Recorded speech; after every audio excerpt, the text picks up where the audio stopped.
There has always been one major detail in the Elbaf mural that has never made sense. Amidst ancient weapons, the sun god, the union of races, and the fall of the world, one striking creature remained completely unexplained. A giant black winged monster perched above the great tree at the center of everything. It didn't fit the Harley text, it didn't fit Elbaf's legends, it wasn't tied to Emu, it wasn't tied to Joy Boy, it was just there, dominating the right side of the mural, larger than almost everything else. And in the latest chapter, Oda just revealed exactly what we were looking at all along. This is the great black dragon, Loki, the guardian of the Adam Tree. We knew that Loki's fruit was supposed to be just as important as Luffy's. We knew that Loki had been framed as Luffy's destined counterpart, but now we finally understand why. Because just as the left side of the mural depicts Luffy's battle, the right side depicts Loki's. Today we're going to be breaking down the final part of the mural that previously couldn't be solved. We're going to be breaking down exactly why the black dragon in the tree most definitely is Loki without a shadow of a doubt, as well as what his role in the final war actually is. And we're even going to be explaining the mystery behind the Serpent of Hellfire. But before we get into it, make sure to subscribe. And it's not too late to get in shape before spring. Now, of course, getting in shape can feel really difficult because it's hard to stick to a healthy diet. That's why Factor makes it so easy for you. Factor is a meal delivery service prepared by nutritionists and professional chefs, meaning you don't have to plan your meals every week, you don't have to shop for meal ingredients every week, and you don't have to cook your own meals every week. Factor will put your healthy lifestyle on autopilot for you. And if you're trying to stick to a specific diet, you can even select specific meal plans from Factor, like Calorie Smart, Keto, Vegetarian, Protein Plus, and so on. Getting in shape is just so easy with Factor. All you have to do is select your meal plan and then just keep eating the delicious meals that Factor sends you. And a last huge bonus is if you sign up with Factor right now, you will also get free breakfast from Factor for a year. That's right, it's pretty much a no-brainer. Start eating better today by heading to factor75.com or click the link below and use code MORGEFB50 to get 50% off your first Factor box plus free breakfast for a year. That's code MORGEFB50 at factor75.com to get 50% off plus free breakfast for a year. Link in the description below. So that aside, to begin with, for a long time, the biggest piece in the mural to understand was this giant winged black creature atop the tree, because everything else in the mural really either had a clear explanation or some strong theories as to what they could represent. It was just this winged creature that was the sole aspect of the mural that did not seem to fit anything listed in the three worlds of the Harley text, or anything else that we knew of in the One Piece lore up till now. That is until, of course, we were given the clearest, most obvious answer this last chapter: Loki's devil fruit, the legendary world-ending devil fruit that is framed as being as important as the Nika fruit itself, seems to visually fit exactly what the mural was depicting. A giant black winged creature just like Loki's dragon form, with jagged teeth and horns just like Loki's dragon form. And to top it off, the creature in the mural is breathing fire, just as we might expect a dragon to do. And the absolute kicker that seems to confirm that Loki is this creature in the mural is the winged creature's placement. This flying monster is specifically placed above the great tree at the center of the mural, suggesting its connection to the tree. And as we know, Loki is the guardian of the Adam Tree, Elbaf. So if we were looking for a great black winged monster that guards the most important tree in the world, well, that's what we're looking at right now. On top of this, the revelation that Loki is the dragon in the mural perfectly tracks with the shocking amount of emphasis that we've been repeatedly getting recently regarding Loki's overarching significance in the story. Because as soon as we were shown the mural, it was pretty much guaranteed that whatever this winged creature was had to be extremely important to the narrative. This creature takes up a huge amount of real estate in the mural and is basically one of four main points of focus. The first being the Great Devil, the second being Nika at the helm of the Alliance, and the third and fourth being the massive dueling monsters on the right side of the mural, the winged creature and the serpent. These two take up such an absurd amount of space, and initially we had no clear answers as to what they represented. All that was clear was that they were obviously of extreme importance to the narrative, narrative, and since his introduction, Loki has been the one character who has legitimately been built up to carry this level of importance, to represent the winged creature in the mural. To begin with, it had been harped on over and over that Loki has eaten a fruit of comparable legend to the Nika fruit itself, supposedly a fruit that can genuinely end the world. This is something that is repeated over and over again, that whatever power Elbaf has housed for centuries is something that is world-breaking. And this isn't just the giants of Elbaf saying it. Rox himself has explained multiple times that the Elbaf fruit is one of two keys to changing the entire world, and specifically that it is one of two fruits that is necessary for overthrowing the reign of God. Essentially, while for the last 100 chapters we had been led to believe that the wielder of the Nika fruit is the lone destined hero who can bring the dawn of the world, it is now being repeatedly reiterated that this is actually a task for a duo, not for Nika alone. And since then, Loki has been the first character in One Piece history who has legitimately been framed as Luffy's true destined counterpart, the yin to Luffy's yang. And so where this all really comes together is if Luffy and Loki are really meant to be a duo, then the full conflict in the mural finally clicks into place. The mural was never showing just one conflict. The mural is actually divided up into two great battles. On the left side, we see everything that we already know and that is familiar.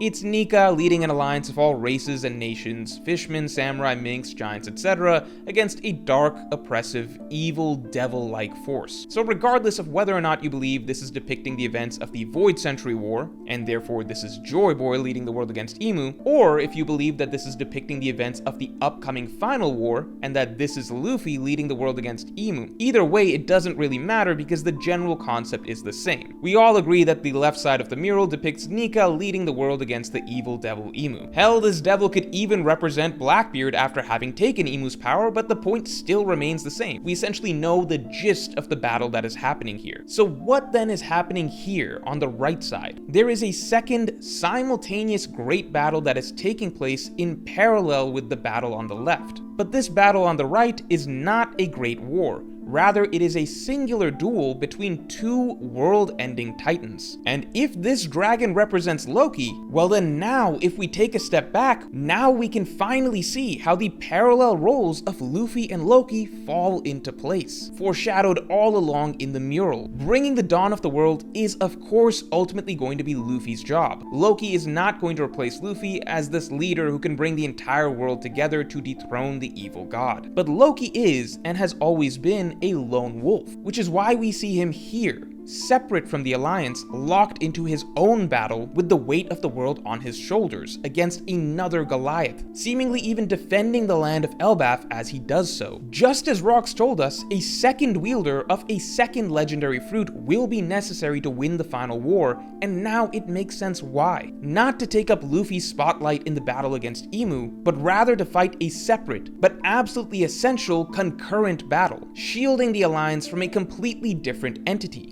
If this truly is Loki's role, then it would also make sense why Oda has made Loki so ludicrously powerful, completely breaking the known hierarchy of strength in One Piece, with Loki surpassing the likes of even Roger, Whitebeard, Rox, Herald, and so on. And it makes sense why Oda made Loki so unreasonably gigantic such that no one else is remotely comparable to him in scale. Loki has to be this powerful and this huge because this is his destiny, to take on a battle on a scale that no one else, but perhaps Nika himself, could hope to do. But again, Nika is set to be occupied against God, leaving this battle to Loki and Loki alone. So what then is this monstrosity that Loki is fighting? What are we seeing here in the duel between the dragon and the serpent? If we go all the way back to the beginning of One Piece, where we first heard about Elbaf in Little Garden, we were told of a being that the giants of Elbaf feared above all else, a great serpent soaked in blood. Right there, Oda established that in Elbaf's lore, the serpent is the greatest enemy of Elbaf, and again this fits into the imagery we are getting in the mural, of presumably the black dragon Loki, the champion of the giants, guarding Elbaf by dueling a great serpent, the legendary enemy of Elbaf. Now notably, this is not the only time that a serpent has been written in One Piece as an evil deity that must be slain. If we go back to Skypiea, the single most important arc for the lore of One Piece, the arc where the idea of having to fight a rebellion to defeat God was first established, where the concept of the sun god was first written into the story, where Luffy as Nika was first foreshadowed, it's important to remember that in this arc, in Skypiea, Oda established something else, that Enel was not the only false god that had to be slain. No, the first false god of the land was actually a giant serpent. Centuries before Enel, the Chandrians lived at the mercy of this great serpent god. So again, here we get repeated imagery of an evil serpent. First in Little Garden, we are told of a great serpent soaked in blood that is the ultimate enemy of Elbaf. Then another evil serpent plays a major role in the arc that foreshadows the ending of One Piece in the first place. And now, yet again, we get to the mural which encapsulates the entirety of One Piece lore, and yet again, we have a giant evil serpent that is being fought on the right side of the mural. As crazy as it sounds, we legitimately have 1,000 chapters at this point of consistent foreshadowing that a giant serpent may genuinely be something that needs to be slain by the end of One Piece, and that it may actually be a crucial part of the final war. In the Harley text itself, it's outright written that there was in fact a giant serpent of hellfire that helped bring about the end of the first world. Now of course, not everything in the Harley text is literal, some is metaphorical, so it can be a little tricky to separate what is poetic language versus what events and characters are literal. However, while the Harley text is a blend between literal and metaphorical, so far everything that has been visually depicted in the mural, such as the union of races, Poseidon, an evil devil figure, ancient weapons, the Ark Noah, etc., everything visually shown in the mural does seem to be literal, because these are all things that we know are actually shaping up to be major facets of the final war. And now that even this giant black winged creature seems extremely likely to be Loki, who is another actual real figure in the final war, does all of this point to the simple reality that the serpent mentioned in the Harley text and shown in the mural is also literal, that come the end of One Piece, there will be a great duel between Loki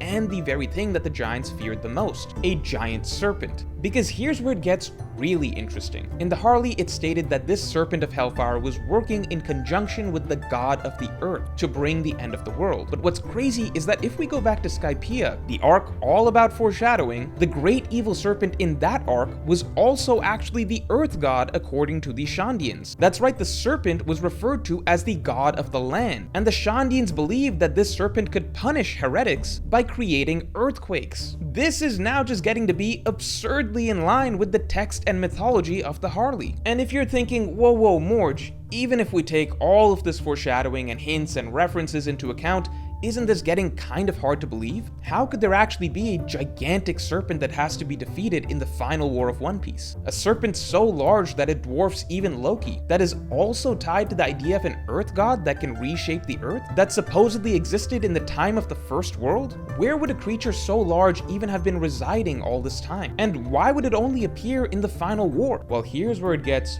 really crazy. So put on your tinfoil hats, because it's possible that such a serpent has been in front of our eyes the entire time. But first, you can become your favorite admiral with the first ever Logia hoodies, the Magma hoodie, the Ice hoodie, and the Light hoodie. And the best part is, for the official launch of the Logia line, this month, all hoodies are $80 off. And on top of that, if you buy 2 hoodies, you get the third one free. These are 100% cotton, multicolored jacquard hoodies made to order with patterns literally knitted directly into the fabric. And right over the heart, you have the embroidered devil fruit detail. All hoodies are made to order and will take some time to ship. So go get your hoodies right now while they're $80 off, and you can buy 2, get 1 free before the deal runs out. Just hit the link in the description below.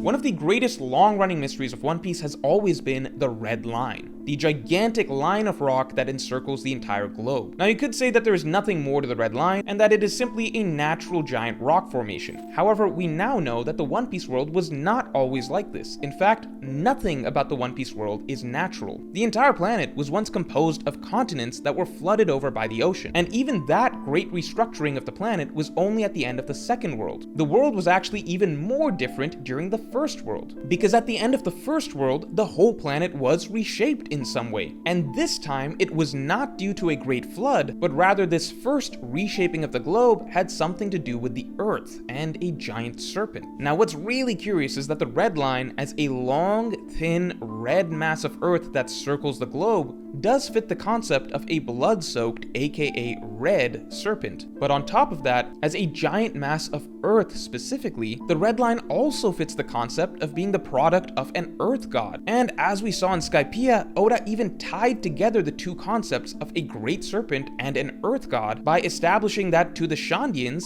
the serpent itself was the Earth god. And this raises a brilliant possibility. If everything that is shown visually in the mural is literal, having happened either in the past or upcoming in the future, with now even the Black Dragon having been revealed to be a real, literal thing in the One Piece world, and if all of that indicates that therefore even this giant serpent is going to be revealed to be real, then if such a serpent existed, a vast red serpent tied to the concept of the Earth, then would that not make sense as being the red line itself? Could the red line actually house a gigantic serpent, going back to the time of the first world? A gigantic serpent that will only awaken when the final war begins. Will that be the opponent that Loki the dragon is set to battle as depicted in the mural? And if that sounds simply insane, I understand. We're going pretty far down the rabbit hole here, because while Loki is almost definitely the black-winged creature guarding Elbaf that is depicted in the mural, the idea that Loki is going to literally be battling an even bigger, gigantic red serpent in the final war is a little difficult to swallow. And then the idea that this gigantic red serpent actually already exists in the One Piece world and has been the red line all along is understandably even more difficult to believe. But I will leave you with this. So far, Oda has been drawing so much of One Piece's lore, and the lore of Elbaf in particular, from Norse mythology. Everything in One Piece, much like in Norse mythology,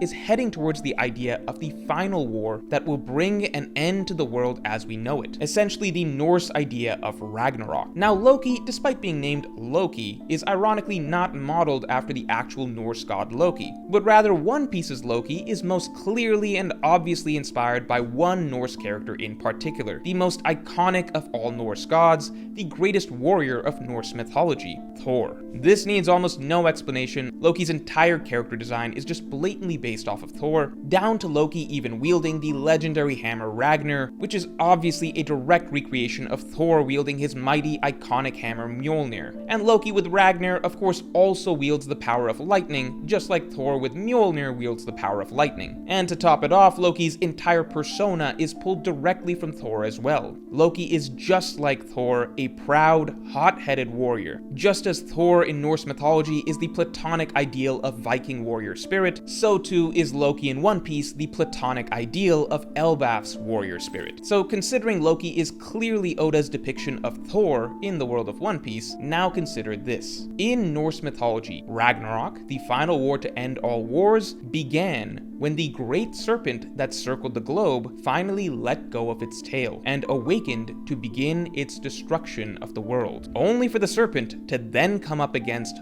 Thor, who alone stood against it in the most important and climactic battle of Thor's legend. This battle between Thor and the World Serpent is the most iconic battle of Ragnarok, and this really is the ultimate battle of Thor's destiny, for him to take on this legendary duel with the World Serpent itself and to defeat it. So now taking a step back, considering that Loki is Oda's version of Thor, and we can already see Loki in the mural locked into his own destined final battle, just like Thor against a great Great Serpent, which also just happens to be the one creature that the Giants of Elbaf always feared and talked about as their greatest enemy. And considering the red line is the only thing in One Piece that both fits the imagery of a great serpent soaked in blood and a product of the Earth God, and considering it is overwhelmingly likely that the One Piece world during the First World did not in fact have a red line, but the red line somehow came into being at the end of the First World, could this possibility actually be true? That the red line is the dormant world serpent? We know that One Piece is heading towards its own Ragnarok, the final war. Could it mirror Norse mythology where the red line itself awakens, revealing itself as the Serpent of Hellfire from the First World, with the only being able to stand against it being Loki in his prophesied battle, thereby giving us a clash of titans on a scale never before seen between the two largest creatures in existence, the dragon and the serpent? Could this be what Loki has to do in the final war